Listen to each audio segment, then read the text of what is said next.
Assalamualaikum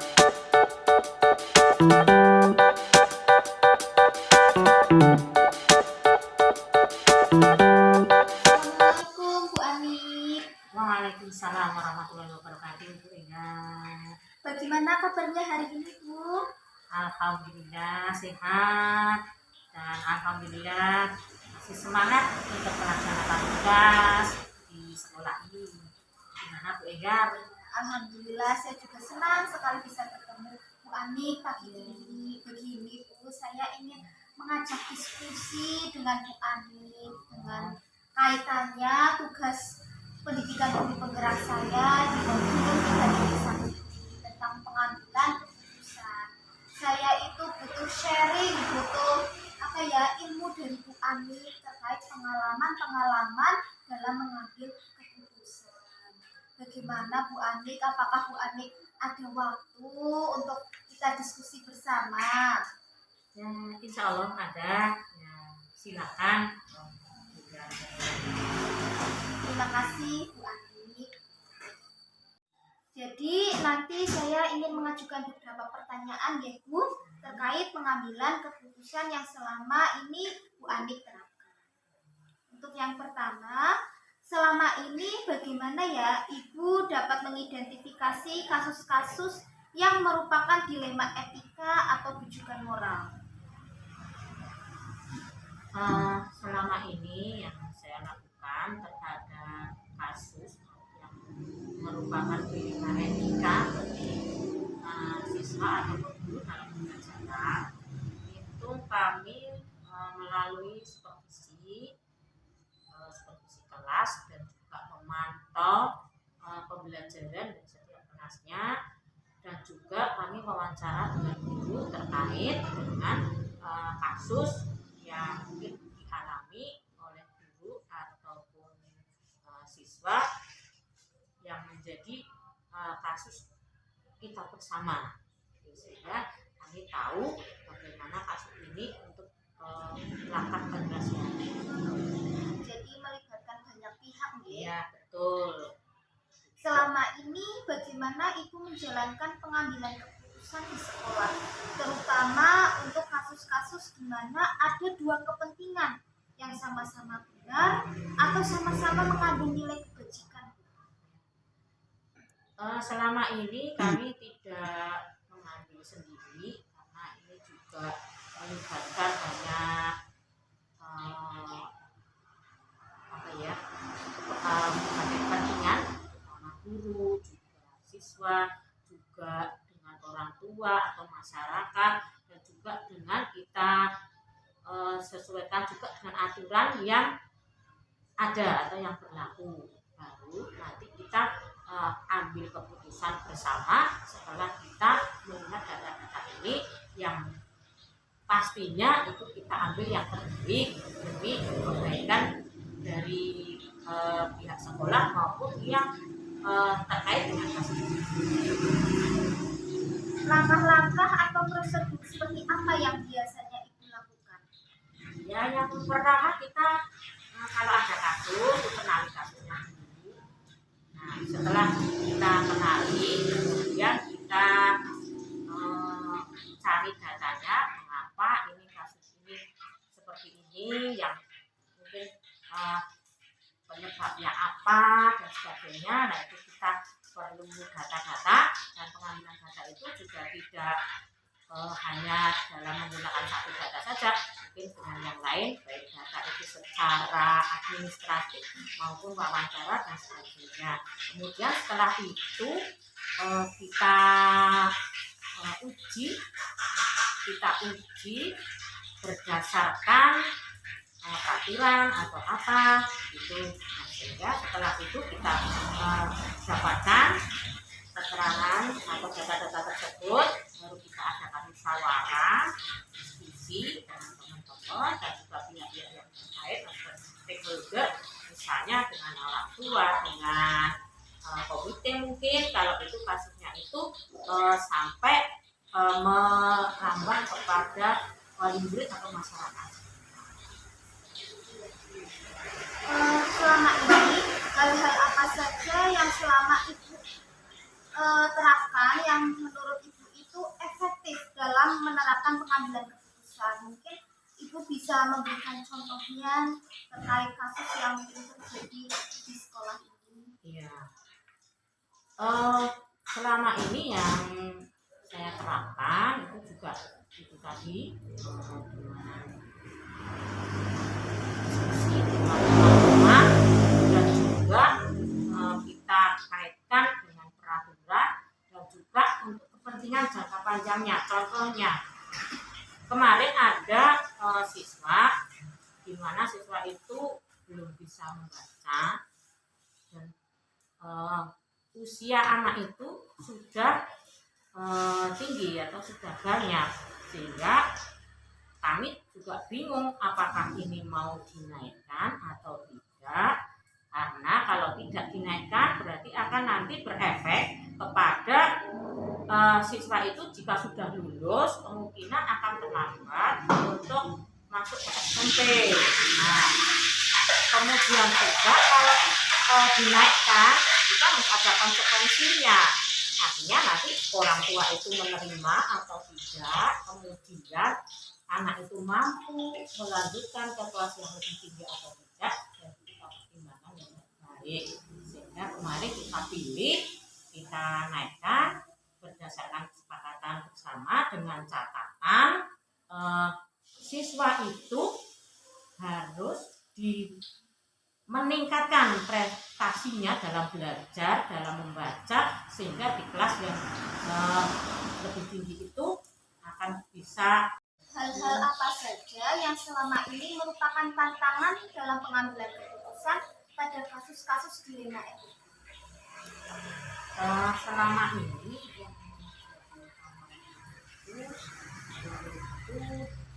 dari wali murid, misalnya ini kalau kita tidak menaikkan anak itu nanti tantangannya itu wali murid akan memindahkan siswa tersebut ke sekolah lain, karena memang di sekolah kami itu dekat dengan sekolah-sekolah lain, sehingga orang tua banyak pilihan.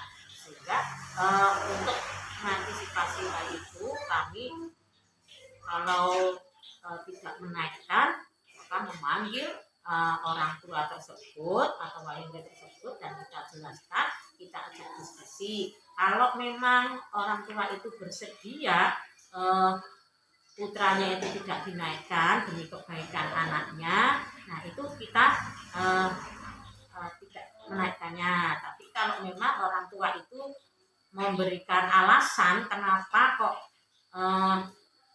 tidak dinaikkan dan kemudian memohon atau meminta untuk dinaikkan dengan alasan-alasan tertentu, kami juga akan terima kalau memang itu alasannya bisa diterima.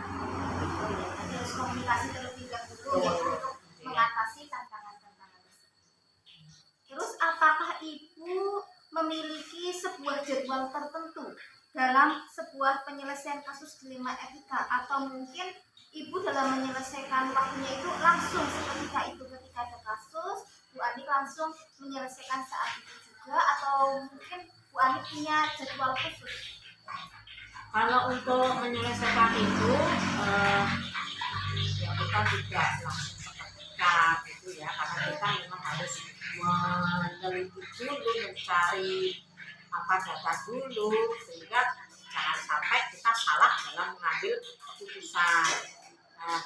Kemudian selain itu kami juga tidak menjadwalkan tertentu atau tidak. Nah, mungkin yang pernah kami lakukan itu kita untuk diskusi kapan kiranya waktu yang tepat untuk menyelesaikan masalah atau kasus tersebut. Jadi tidak harus hari ini, harus seketika, harus minggu depan, tidak. Dimana kita pandang perlu waktu yang tepat untuk menyelesaikan itu. Bu Ani, apakah selama ini ada seseorang yang bisa menjadi panutan atau mungkin ada faktor-faktor lain yang selama ini mempermudah Bu Ani dalam mengambil keputusan? Selama ini saya memang banyak belajar dari teman-teman, terutama lain atau kepala sekolah atau teman yang lain dalam pengambilan keputusan, dan juga kami juga belajar dari membaca atau pengalaman orang lain begitu, sehingga kami gunakan untuk oh kalau mengambil keputusan itu seperti itu. Nah itulah yang kami pakai. Jadi untuk sosoknya sih tidak hanya karena memang saya tidak mengidolakan seseorang itu selama ini belum, hanya banyak belajar dari orang-orang yang memang itu bijaksana, kemudian bisa jadi panutan, jadi tidak. Kita memang perlu ya Bu, mencari keteladanan dari orang lain yang bisa kita ambil sisi positifnya. Terus dari semua hal yang telah disampaikan tadi, pembelajaran apa yang mungkin Bu Ani bisa petik dari pengalaman Bu Ani dalam mengambil keputusan di lingkungan etika ini? Hikmahnya atau keuntungannya atau apa ya namanya yang bisa kita laksanakan, ya memang kita harus selalu berkomunikasi dengan baik guru, orang tua, juga anak, dan juga memantau supervisi segala kasus atau masalah baik itu yang terjadi di dalam sekolah ataupun mungkin secara pribadi siswa atau latar belakang siswa kenapa kasus ini bisa terjadi. Ya, saya rasa cukup ya Bu Ani. Terima kasih sekali atas waktunya. Insya Allah diskusi kita hari ini sangat-sangat bermanfaat bagi saya. Selain untuk memenuhi tugas, juga bisa menambah ilmu saya bagaimana cara mengambil keputusan yang baik dan bijaksana.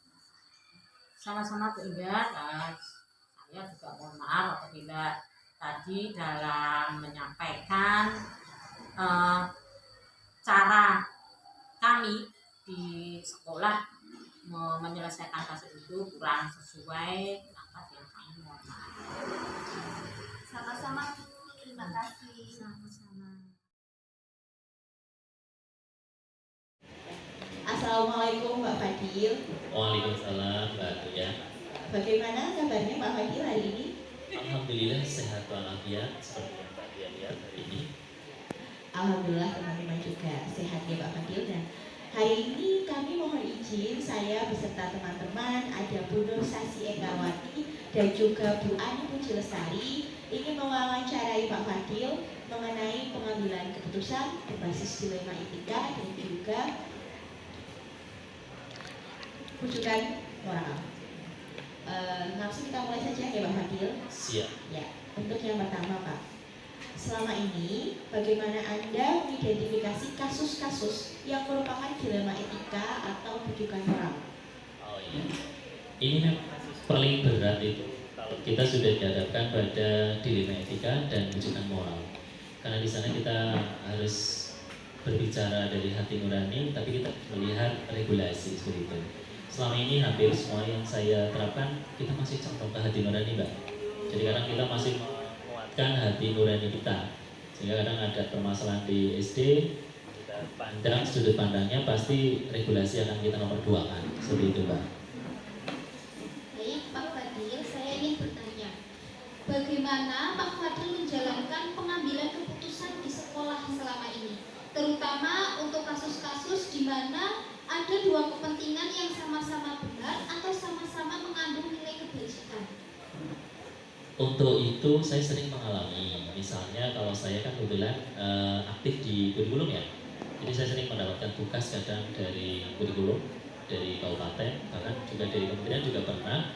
Saya di satu sisi sekolah sedang punya hajat atau pekerjaan, mau tidak mau saya harus berbagi waktu. Entah itu menyelesaikannya bersama-sama meskipun tidak efektif, tapi kadang saya harus memilih salah satu.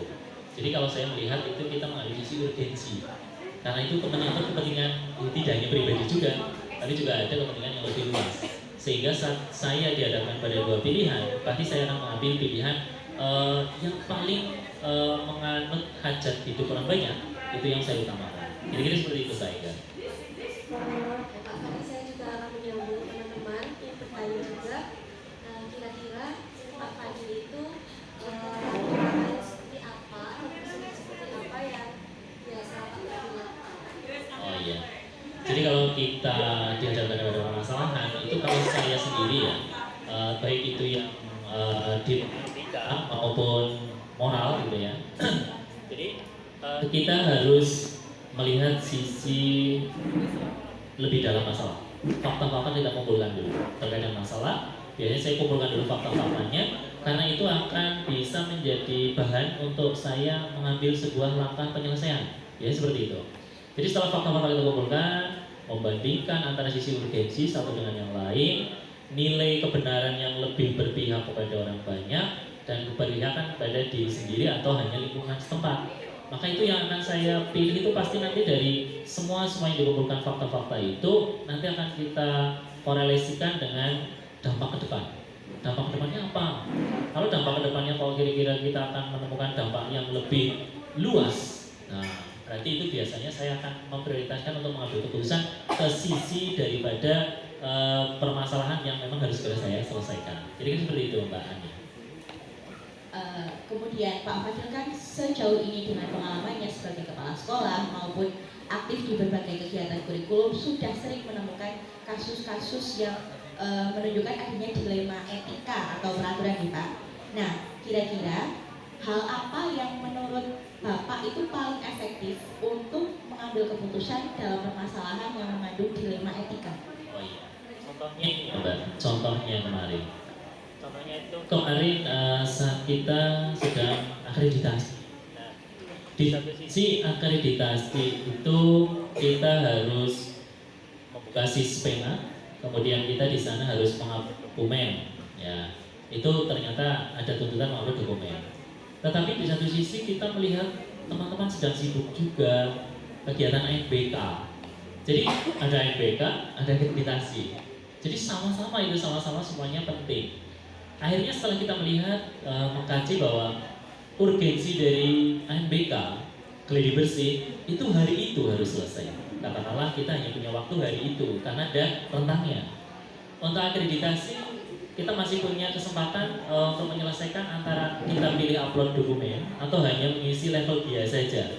Tetapi setelah kita pertimbangkan, mengkaji dari regulasi, fakta-fakta yang diharapkan oleh PNSM, akhirnya kita putuskan bahwa kita fokus ke ANBK-nya.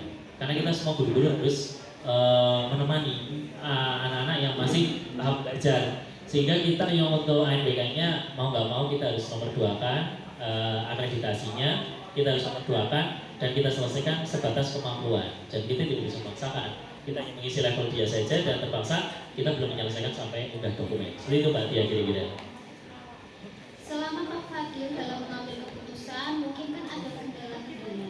Nah, selama ini kira-kira tantangan-tantangan apa saja yang Pak Fadil hadapi?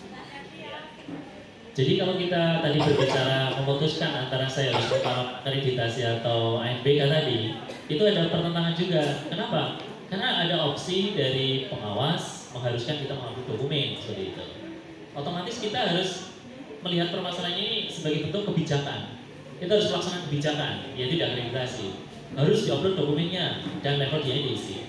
Tetapi kita melakukan pendekatan, Mbak Indah. Kita tidak bisa serta-merta harus melaksanakan itu, karena itu sudah menjadi dilema bagi kita. Di waktu yang sama kita harus menyelesaikan geladi bersih ANBK, tapi kita harus menyelesaikan pengisian sispena.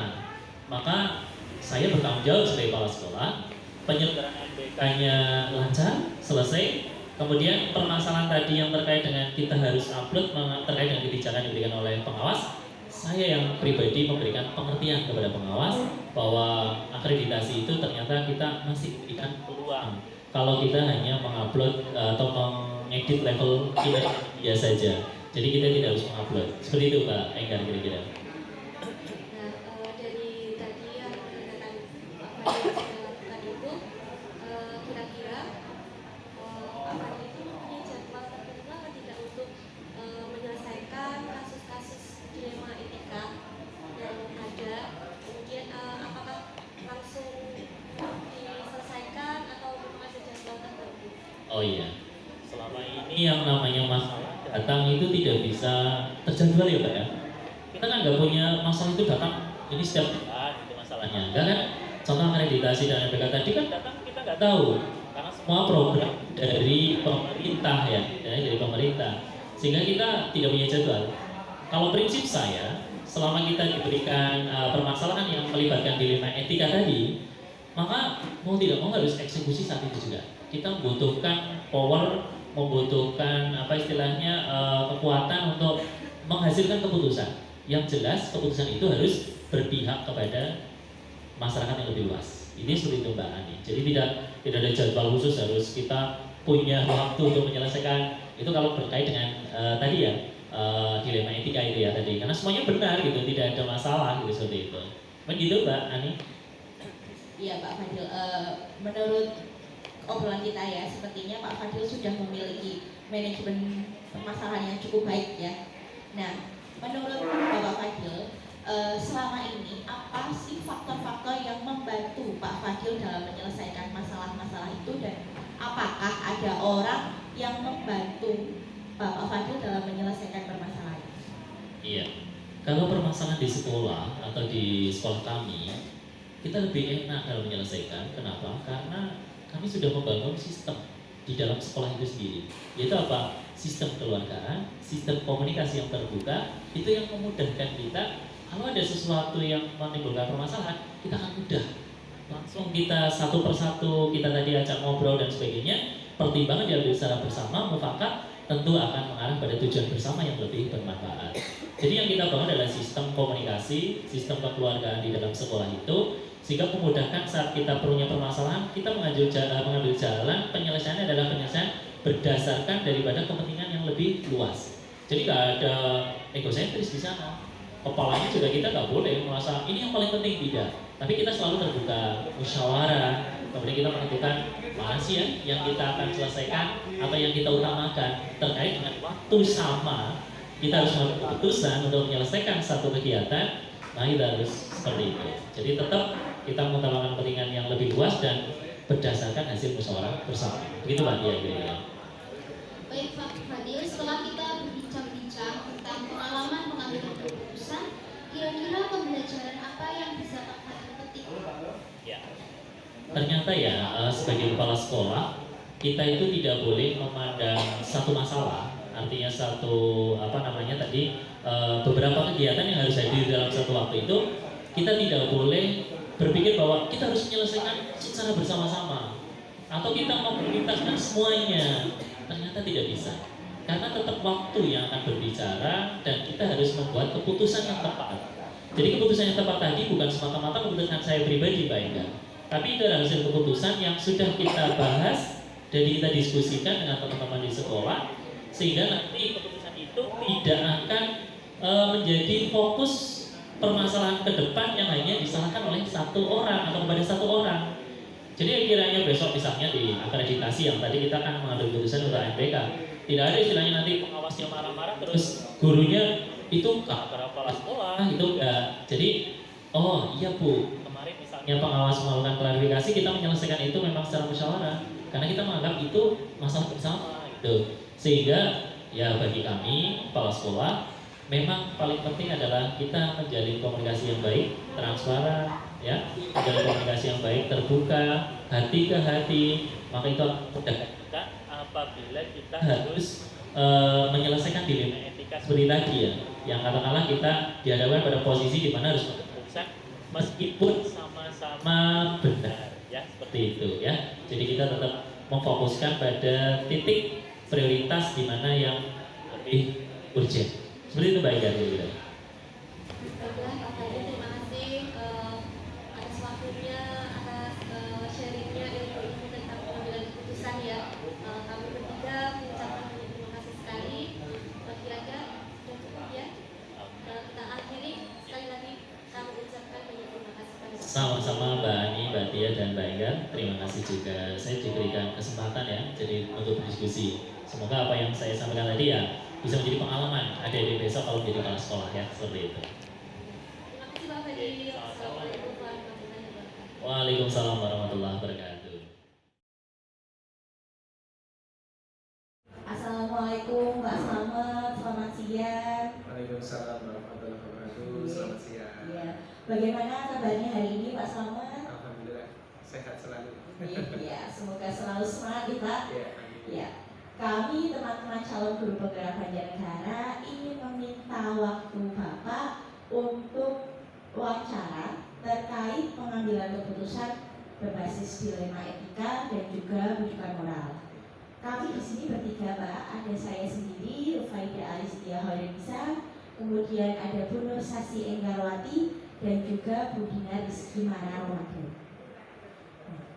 Untuk yang pertama Pak, selama ini bagaimanakah Anda dapat mengidentifikasi kasus-kasus yang merupakan dilema etika atau rujukan moral? ya, baik, terima kasih. Berdasarkan pengalaman saya di beberapa sekolah yang pernah saya bertugas di sana, memang ada beberapa kasus ya, beberapa kejadian berkaitan dengan dilema etika maupun rujukan moral. Yang pertama saya lakukan adalah menelaah terlebih dahulu, memilah kasus itu apakah ini dalam kategori dilema etika ataupun rujukan moral itu. Nah setelah itu nanti kita baru melangkah ke tahap yang berikutnya, sehingga intinya saya menganalisis atau menelaah apakah itu kasus yang berkaitan dengan rujukan moral ataupun dilema etika. Baik Pak, selama ini bagaimana Pak Selamat menjalankan pengambilan keputusan di sekolah, terutama untuk kasus-kasus di mana ada dua kepentingan yang sama-sama benar atau sama-sama mengandung nilai kebajikan? Baik, ya, terima kasih. Berkaitan dengan contoh itu, saya ambil satu peristiwa yang pernah terjadi gitu ya. Yang ini kami kategorikan sebagai dilema etika. Misal ada satu siswa atau peserta didik, dia memiliki potensi ataupun bakat dalam bidang kesenian. Nah, karena sekolah kami berada di satu komunitas masyarakat yang nilai-nilai seninya itu cukup kuat, ya, kemudian kesenian di situ berkembang cukup baik, maka anak-anak di sana itu juga sudah sangat mencintai tentang kesenian daerahnya. Yang saya alami itu adalah ada satu peserta didik yang dia sangat suka dan juga mahir bermain kesenian tradisional jepit. Nah, ini kan jepit ini kesenian tradisional lokal di daerah sekitar sekolah kami. Ini seni bela diri yang digabungkan dengan seni musik ya ataupun tarian. Ini kan sangat menarik. Nah, anak ini sangat menekuni, kemudian sehingga dia pada saat waktu jam-jam pembelajaran kadang sering meninggalkan sekolah gitu karena harus tampil, kemudian harus manggung istilahnya atau berlatih di mana. Nah, tapi di sisi lain sebenarnya dia masih punya kewajiban juga untuk mengikuti pembelajaran. Nah, ini kan ada dilema etika. Nah, dari sini awal saya lakukan telaah itu tadi, kemudian yang kedua saya merencanakan langkah-langkah konkret untuk menyelesaikan permasalahan tersebut. Selanjutnya, langkah-langkah seperti apa yang Pak Selamat ambil untuk langkah konkretnya menyelesaikan masalah yang tadi disampaikan? Ya, baik. Terima kasih. Dalam menyelesaikan satu masalah, setelah tadi saya melakukan telaah terhadap akar permasalahan itu, maka yang kedua saya melakukan konfirmasi. Jadi setelah telaah, yang kedua adalah konfirmasi. Konfirmasi yang saya lakukan pertama kepada wali kelas yang menangani pembelajaran peserta didik tadi. Yang kedua, saya mengkonfirmasi kepada orang tua siswa dengan kegiatan home visit. Gitu. Nah, dengan kegiatan home visit itu saya bisa mengkonfirmasi berbagai hal berkaitan dengan bakat minat anak yang berkaitan dengan seni, kemudian juga berkaitan dengan aktivitas si anak itu dalam mengikuti pembelajaran. Nah, tadi setelah telaah, kemudian mengkonfirmasi, kemudian yang ketiga saya mencoba untuk melakukan komunikasi gitu ya, koordinasi gitulah tentunya dengan guru gitu, guru yang lain, kemudian juga dengan masyarakat. Dalam hal ini mungkin ada tokoh gitu ya di sekitar rumah peserta didik, itu juga saya lakukan. Itu seperti itu. Ya, baik Pak Slamet, berdasarkan pengalaman Bapak, ya, hal-hal apa yang efektif dalam mengatasi permasalahan berbasis bullying kita itu, Pak? Ya, baik. Menurut saya yang paling utama sekali adalah harus ada komunikasi yang efektif. Ya. Komunikasi yang efektif dengan berbagai pihak dalam menyelesaikan permasalahan ini. Contoh tadi yang utama sekali, saya mesti harus berkomunikasi dengan wali kelas, menggali data, informasi tentang bagaimana peserta didik mengikuti pembelajaran di kelasnya. Yang kedua, berkomunikasi dengan efektif terhadap orang tua siswa, karena ini penting agar kemudian antara pihak orang tua dengan sekolah itu tidak terjadi mispersepsi gitu ya dalam penyelesaian masalah ini. Nah, tadi saya agak lupa, mohon maaf, setelah konfirmasi, langkah yang ketiga sebenarnya adalah kolaborasi gitu ya. Nah, sebenarnya dari telaah masalah, kemudian konfirmasi terhadap semua pihak, yang ketiga berkolaborasi dengan semua pihak, ini yang paling efektif muaranya adalah adanya komunikasi yang efektif itu tadi. Seperti itu. Baik Pak, mungkin selama mengambil keputusan kita menemui kendala ya Pak. Iya. Nah, mungkin apa ya tantangan atau kendala apa saja yang Pak Slamet hadapi selama ini? Ya, baik. Tentu ada kendala ya secara teknis di lapangan yang saya temui. Kendala yang pernah saya alami adalah pernah terjadinya mispersepsi atau kesalahpahaman antara orang tua dengan pihak sekolah gitu. Saat itu kami melakukan home visit bersama wali kelas, tetapi ternyata orang tua itu sempat memiliki persepsi yang kurang tepat. Mereka sudah merasa apatis ataupun ilfil terhadap kedatangan kami. Wah, ini dari sekolah kok datang ke rumah, ada permasalahan besar apa begitu kan?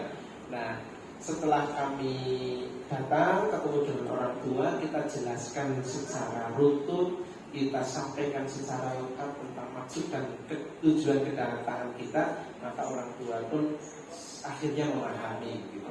Nah, sehingga memang kendala yang pernah kami alami itu ada kesalahpahaman antara orang tua dengan pihak sekolah seperti itu.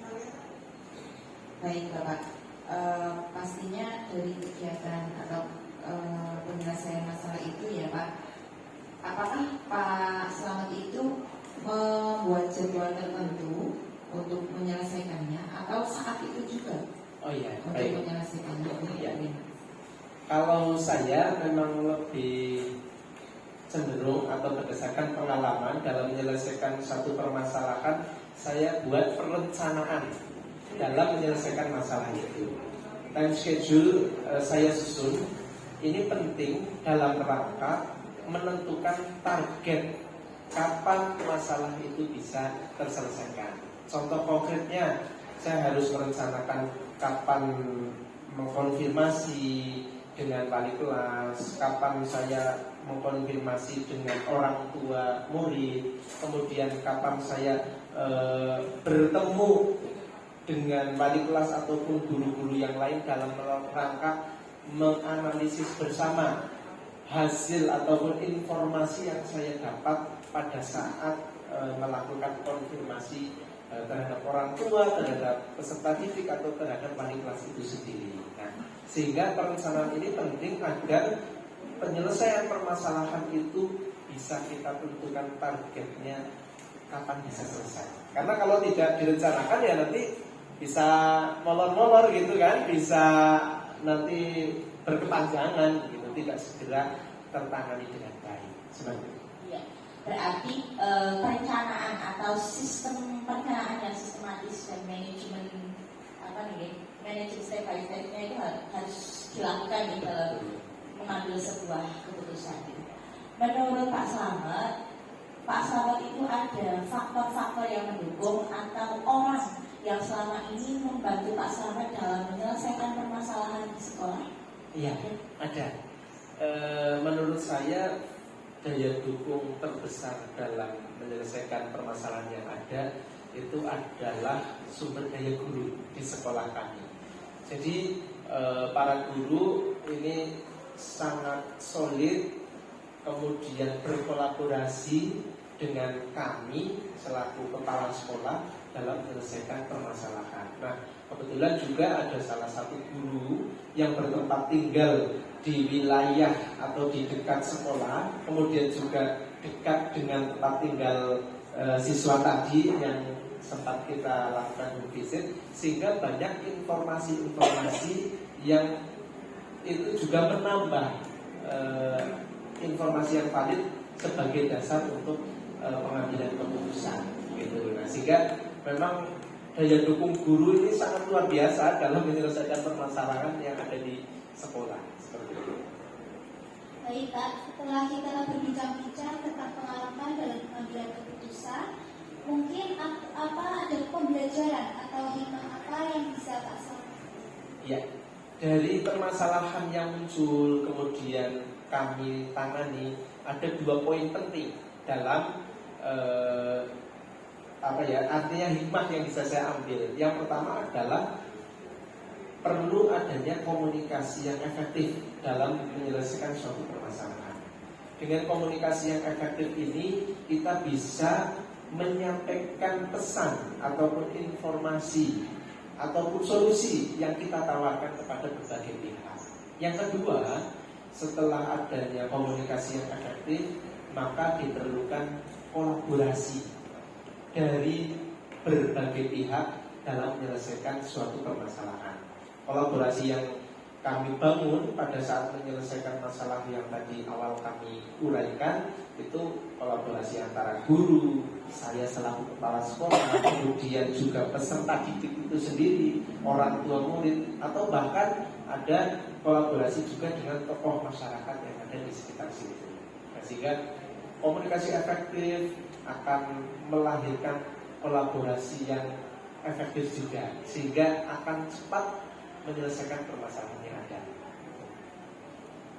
Baik Pak Slamet, terima kasih untuk sharingnya, berbagi pengalamannya luar biasa sekali.